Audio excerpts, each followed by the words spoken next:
Be me. Jack, 27, accounts manager. Job is mostly staring at spreadsheets and explaining to Gary why trucks can't fly. Girlfriend is June, 26. Works in community outreach, which mostly means sending emails with colorful signatures. Dating for 9 months. 9 months of organic farmers markets and explaining my feelings using a color wheel. June is great though.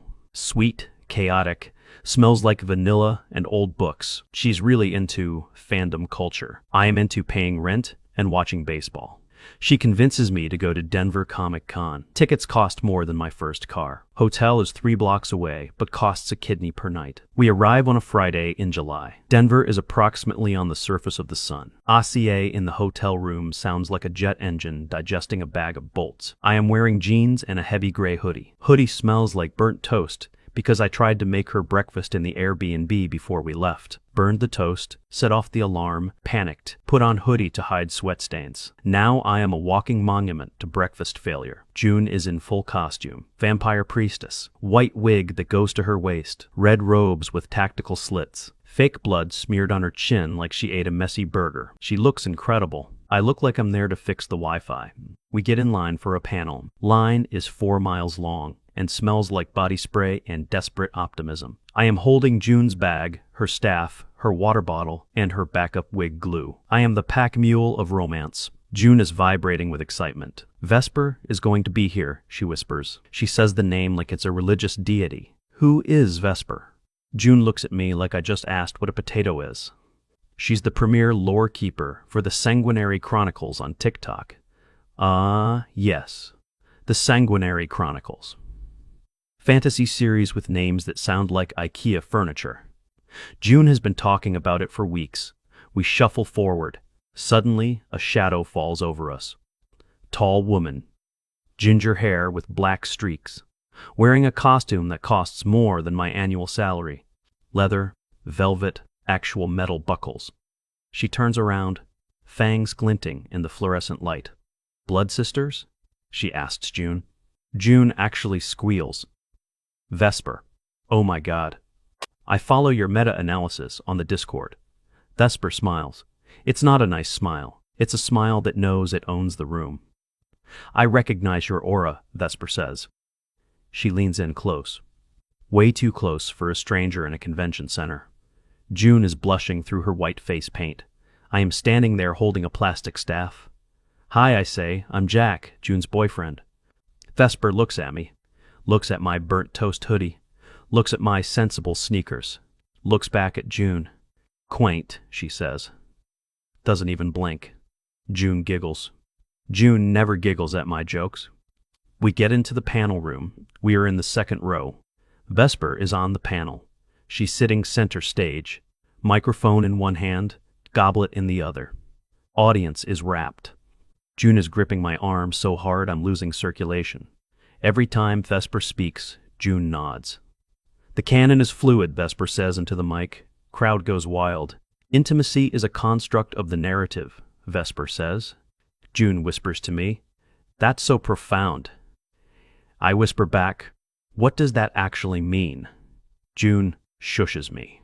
During the Q&A, Vesper keeps looking at June, not the crowd. Specifically June.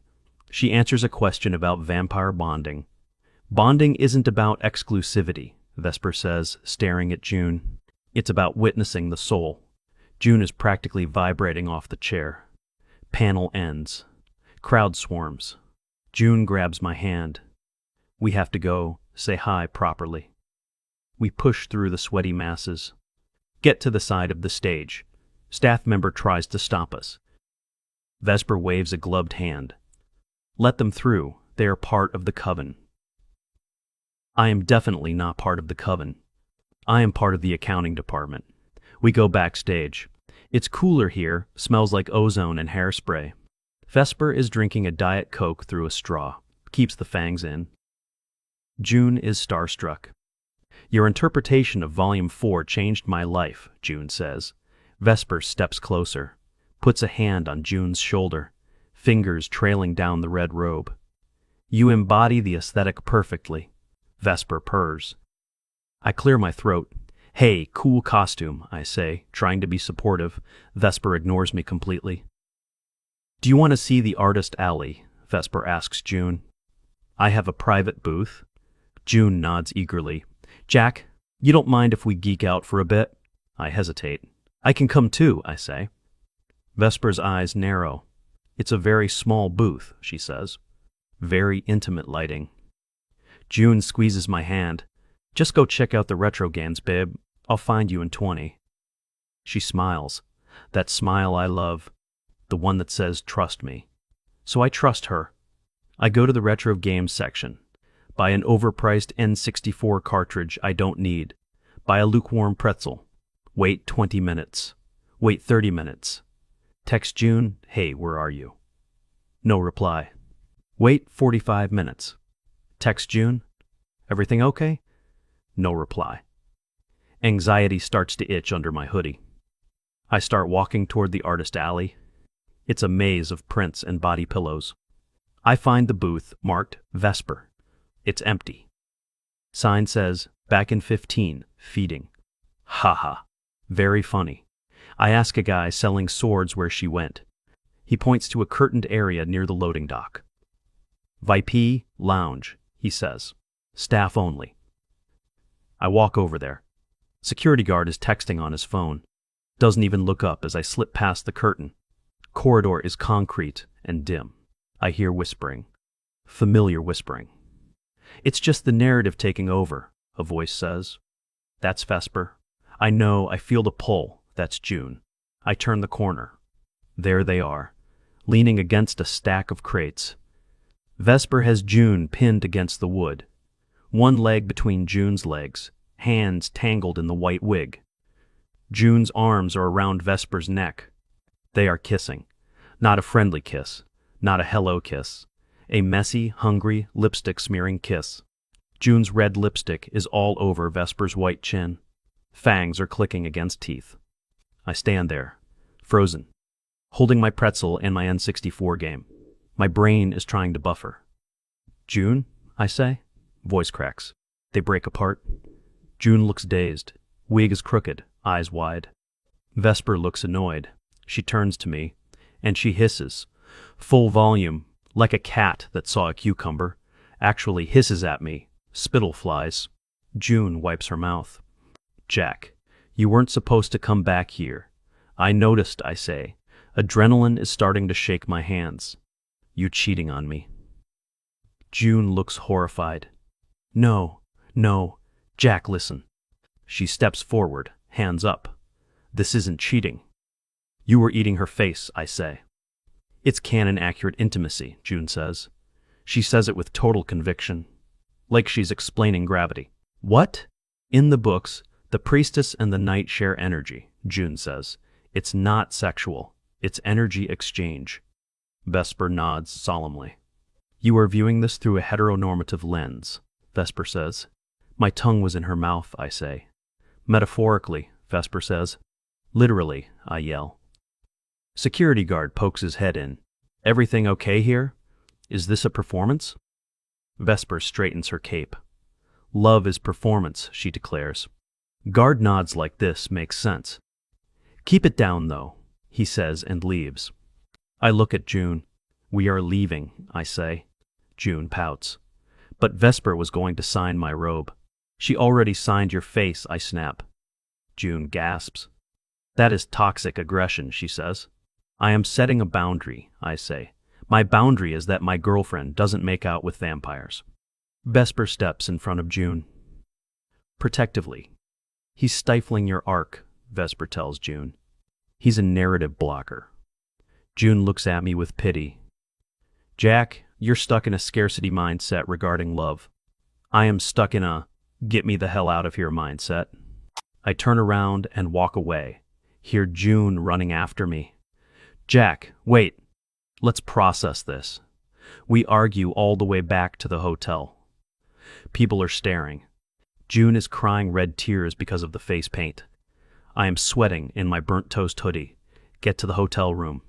Door key doesn't work. Of course. Have to go to lobby to get it remagnetized.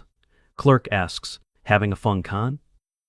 I stare at him until he stops smiling. Get into the room. It's tiny. 2 queen beds separated by 6 inches of air. June sits on her bed, takes off the wig, places it on the lamp. It looks like a severed head. "We need to talk about your reaction," she says. "My reaction? You cheated," I say. "I explored a dynamic," she corrects, "with a woman who hissed at me." Vesper is method, June says. She stays in character to protect her vulnerability. Suddenly, there's a knock at the door. "Who the hell is that?" June brightens. "I called Ivy." Ivy is her sister. Ivy is a junior paralegal who thinks she's Supreme Court Justice Ruth Bader Ginsburg. Ivy lives in Denver. June unlocked the door. Ivy marches in, wearing a blazer over a band t-shirt, holding a clipboard. Literally, a clipboard. "Okay," Ivy says. "June texted me the situation regarding the alleged infidelity." "Alleged?" I ask. Ivy holds up a hand. "Jack, please allow the plaintiff to speak." "I'm the plaintiff," I yell. "Emotional volume down," Ivy says. She sits on the edge of the desk. "June, state your intent." June takes a deep breath.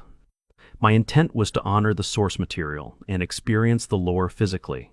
Ivy writes this down. "And was there romantic intent? Only metatextual?" June says. "Objection," I say. "Overruled," Ivy says without looking up. "Jack, define cheating," Ivy says. "Kissing someone else," I say. "Kissing implies romantic desire," Ivy argues. "Was this desire? Or was this role play?" "It was a tongue wrestling match," I shout. My phone rings. It's Ross from work. I have to answer. "Hey, Ross." "Jack." "Where is the Q3 logistics sheet for the Midwest fleet?" "It's on the drive, Ross. I can't find it. I need you to walk me through it." "Ross, I am in Denver and my life is falling apart." "Okay, but the trucks need to move, Jack." I put Ross on speaker and mute him. June is now crying again. "He doesn't understand the fluidity of fandom," she sobs to Ivy. Ivy pats her back. "He's very traditional," Ivy agrees. "Rigid structure, low adaptability." I unmute Ross. "Row 45, column C," I say. "Thanks, Jack," Ross says. "Also, did you approve the overtime for Mike?" "Yes, Ross by." Hang up. Turn back to the tribunal. "I am not rigid," I say. "I just don't want to be in a throuple with Count Dracula." There is a knock at the door again. "Please be room service." June opens it. It's Mary. She's still in costume, holding a bag of takeout. "I brought offerings," she says. She walks in like she pays the mortgage. "Who invited her?" I ask. "I needed a witness," June says. Maris looks at me. "The energy in here is very stagnant," she says. She puts the food on the desk next to Ivy. "Fries," she says. "Blood of the potato." I can't take this. I go into the bathroom, lock the door, sit on the edge of the tub, stare at the hotel toiletries. Tiny bottle of conditioner, tiny bottle of shampoo, tiny bottle of sanity. I can hear them talking through the door. Ivy is mediating between June and Maris now. "Maris, what are your intentions with the defendant?" "I seek only to expand her narrative," Maris says, "and perhaps a collab on TikTok." June sounds hopeful. "A collab? Really?" I flush the toilet just to make noise. "Come out, they are eating the fries." June looks up. "Jack, Maris thinks we should do a triad stream." "What?" "We go live," Maris explains. "Discuss the misunderstanding. Turn it into content." "It's a teaching moment," June says.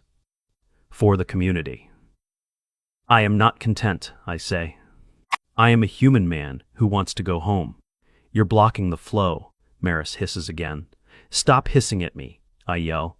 "It's a tick." June defends her. "She has sensory processing vampirism."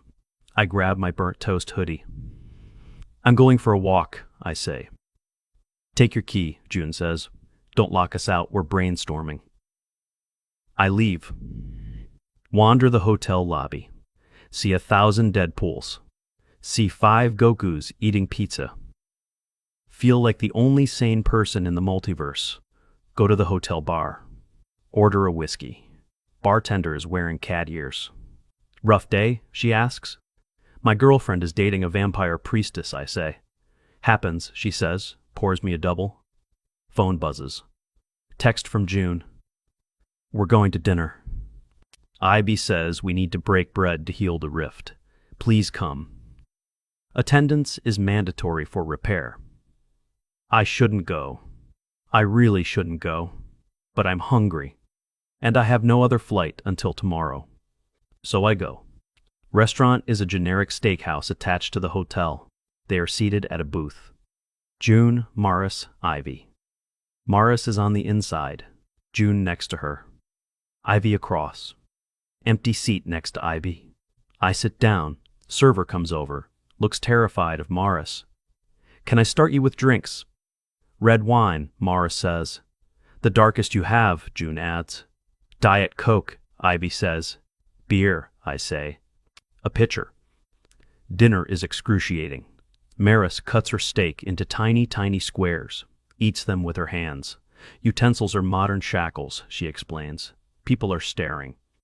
A kid at the next table points. Mommy, is that a monster?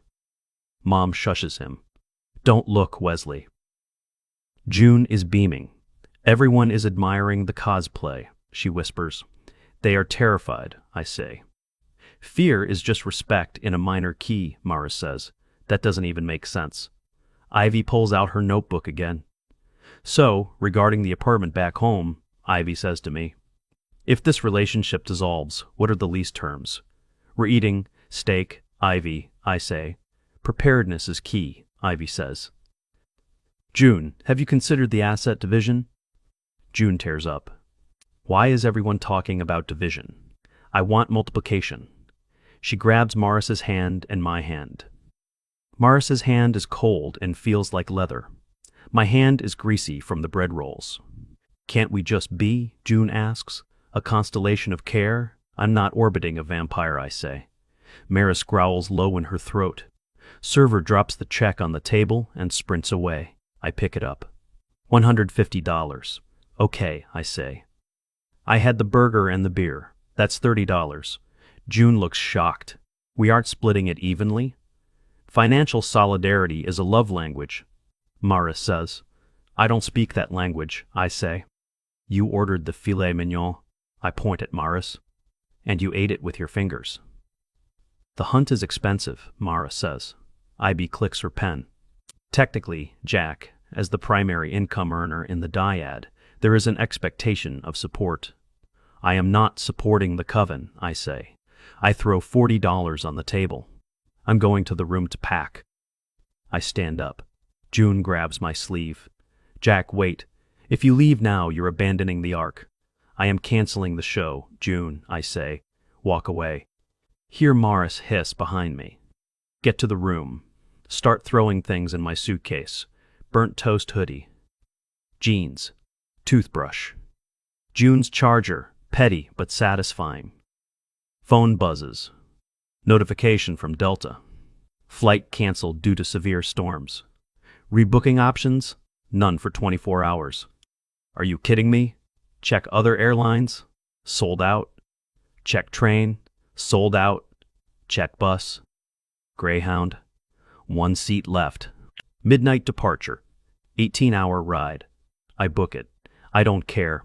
I will ride on the roof if I have to. June comes back to the room alone. Maris is recharging. June looks sad. Makeup is really smeared now. She looks like a tragic clown. You're leaving? She asks. Flight got canceled. Taking the bus. She sits on the bed, picks up one of my shirts, smells it. I love you, Jack. I know, I say. I just love her too, she says. And the cannon. And the energy. You can't date a concept, June, I say. Watch me, she whispers. It's actually kind of heartbreaking. She believes it. She really believes she's the main character in a fantasy novel. And I'm just the NPC shopkeeper. I zip my suitcase. I'm gonna go, I say. Can I walk you to the Uber? She asks. We go down to the lobby. Marissa's there, lurking near the potted plant. She nods at me, a warrior's nod. You fought well, she says. But the prophecy chose otherwise. I literally cannot respond to that.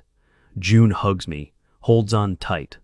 She smells like hotel soap and bad decisions. Don't close the book, Jack, she whispers. Just bookmark the page. I'm returning the library book, June, I say. Pull away. Get in the Uber. Driver is blasting EDM. Airport, he yells. Bus station, I say. Ride is dark. Denver lights slide by. Phone pings. Voicemail from June. Hey, it's me. I know you're mad, but Ivy made a good point about emotional bandwidth. I think if you just read the literature I sent, you'd see that. Delete. Phone pings again. Text from Ross. Found the file. Mike says thanks for the overtime. You back Monday? Reply, yes, Ross. Back Monday. Arrive at Greyhound Station. It's grim. Fluorescent lights humming like a headache. Guy in the corner is eating soup out of a bag. I sit on a plastic bench, suitcase between my legs. Stare at the departure board. Bus is delayed 20 minutes. Of course. Phone buzzes. Email from Ivy. Subject, relationship. Dissolution, preliminary terms. Attachment, PDF document. I open it out of morbid curiosity. It's 3 pages. Item 1, custody of the shared Netflix account. Item 2, emotional reparations for abrupt narrative termination. Item 3, the toaster. She wants the toaster. The toaster I burned the bread in. I laugh. Laugh until I'm crying a little bit. Old lady next to me moves 1 seat away. Bus finally arrives. Driver looks like he's seen everything and hated all of it. I board. Find a seat near the back. Window seat. Put my hoodie on as a pillow. Still smells like burnt toast and cheap hotel air freshener and June's perfume. Bus pulls out. I watch the city fade. Somewhere back there, June is probably discussing lore with a vampire, thinking she's enlightened, thinking I'm the one who doesn't get it. Maybe she's right. Maybe I'm just a boring background character. Phone buzzes 1 more time. TikTok notification. Maris tagged you in a video. I click it. Montage of the con. Slow motion music. Clip of them kissing. Clip of me walking away looking angry. Caption. Some people can't handle the magic. Hashtag. Canon hashtag. Love is non-linear. Hashtag breakup. Comments are flooding in. He looks toxic. You go Queens. His aura is so beige. I close the app. Delete the app. Rest my head against the cold window. Highway is dark. Just taillights and empty space. I'm single. I'm tired. I have work on Monday. I reach into my bag. Pull out the chipped travel mug June gave me for Christmas. Trace the rim with my thumb. It's just a mug. Put it back. Close my eyes. The bus rolls on into the dark. Driver turns on the radio. Static, then music. It's fine, I'm fine. Just gotta get home, wash the hoodie, buy a new toaster, maybe get a cat. Cats don't talk about lore. Bus hits a bump. I don't look back.